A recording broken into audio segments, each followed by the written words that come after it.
दिवे घाटातल्या बलात्कारात काय झालं, मालेगाव अमरावतीला काय झालं, कोपर्डी प्रकरणात काय झालं, आता थोडीच त्याला शिक्षा होणार आहे. कुठल्या मानसिकतेतनं तयार होती ही वृत्ती. त्यामुळे आता खरं तर मी जे म्हटलं, लोकांनी त्याला ठेचायला पाहिजे होता जागेवर. आजूबाजूचे काय करत होते, त्याच्या घरातले काय करत होते, त्याला गिळायला देत होते ना त्याच्या घरातले.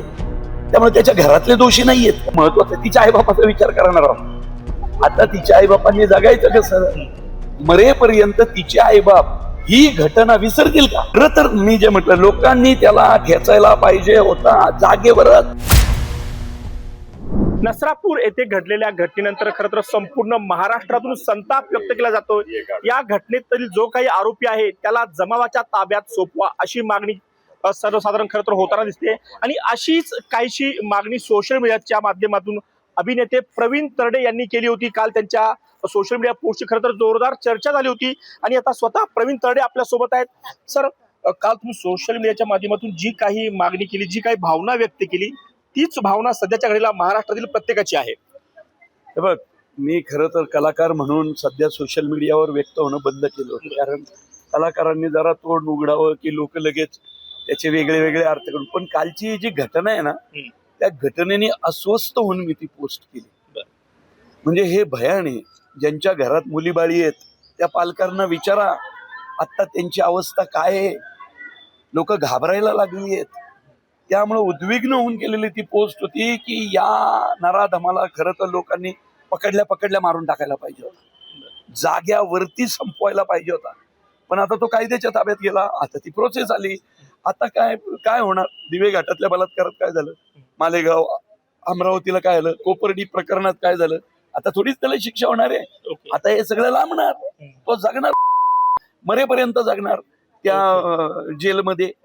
त्याला जागेवरच संपवायला पाहिजे होता. खरं तर सर, तुम्ही आता बोगदेव घाटाचा उल्लेख केला, पुण्यातील स्वारगेट प्रकरण असेल, अशा घटना सातत्यानं होतात. सरकारकडनं सांगितलं जातं की आम्ही फास्ट ट्रॅक कोर्टमध्ये चालू शिक्षा देऊ, परंतु पुढे होताना काही दिसत नाही, फक्त आश्वासनं होतात. आणि त्यामुळे आपण पाहिलं असेल, काल आंदोलकांनी 3 ते 4 तास महामार्ग रोखून धरला होता. लोकांना खरंच कायद्यावर विश्वास राहिला असं वाटतं का?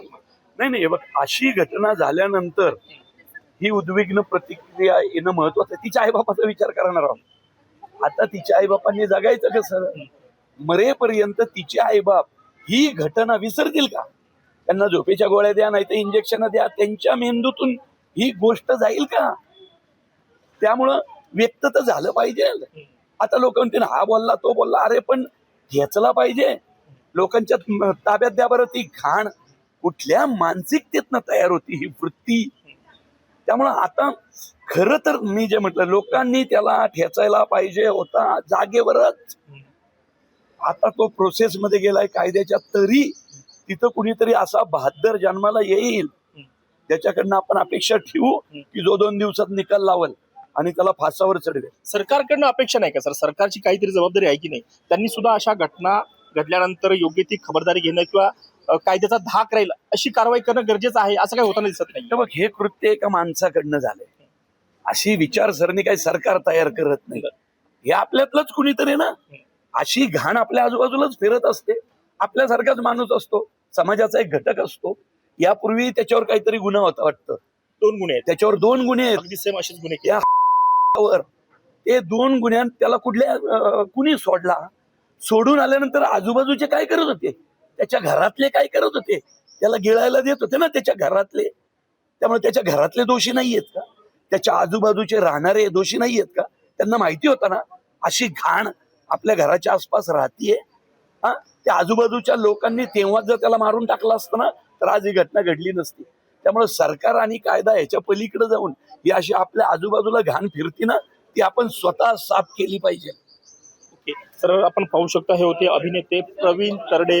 नसरापूर येथे जी काही घटना घडली त्यानंतर खरं तर संपूर्ण राज्यभरातून संताप व्यक्त केला जातोय आणि अगदी तसाच संताप जो आहे तो अभिनेते प्रवीण तरडे यांनी व्यक्त केला. इतकंच नाही तर काल त्यांनी जेव्हा आपल्या सोशल मीडियावर या संपूर्ण घटनेविषयी लिहिताना अतिशय आक्रमक भाषेमध्ये एक पोस्ट लिहिली होती. इतकंच नाही तर त्या संबंधित नराधमाला चौरंगा करा अशा प्रकारची त्यांच्या सोशल मीडियातून व्यक्त होत होतं. आणि त्यानंतर तशीच भावना त्यांनी आज पुन्हा एकदा आपल्याशी बोलताना व्यक्त केली. त्यामुळे या संपूर्ण घटनेनंतर आता तरी सरकार जागं होतं का आणि अशा प्रकारच्या घटना घडल्यानंतर आरोपींवर कठोरातली कठोर कारवाई होते का हे पाहणं देखील तितकंच महत्वाचं ठरणार आहे. पुण्याहून किरण शिंदे, लोकमत व्हिडिओ.